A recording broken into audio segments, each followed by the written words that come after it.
নাজিরপুরে বালু ব্যবসায়ীর কাছে চাঁদা দাবি ও উত্তোলনে বাধার অভিযোগ।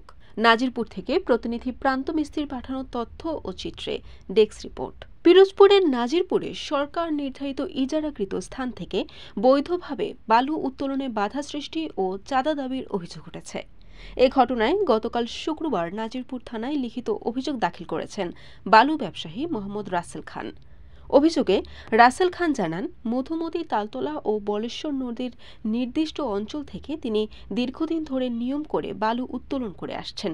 এজন্য তিনি পিরোজপুর জেলা প্রশাসনে মোট ১,46,23,288 টাকা রাজস্ব পরিশোধ করেছেন। তার অভিযোগ, ফরিদ শেখ ও আলামিন খান সহ আরও কয়েকজন তার বালু উত্তোলন কার্যক্রমে নানাভাবে বাধা প্রদান করে ৫ লাখ টাকা এবং প্রতিদিন ১০,০০০ টাকা চাঁদা দাবি করে আসছে।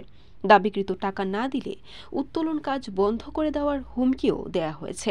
অভিযোগে আরও উল্লেখ করা হয়েছে, অভিযুক্তদের সঙ্গে থাকা ১০ থেকে ১২ জন সন্ত্রাসী তার কর্মচারীদের উপর হামলা চালিয়েছে। স্থানীয় গণ্যমান্য ব্যক্তিদের মাধ্যমে বিষয়টির সমাধানের চেষ্টা ব্যর্থ হওয়ায় তিনি শেষ পর্যন্ত থানায় অভিযোগ করতে বাধ্য হন।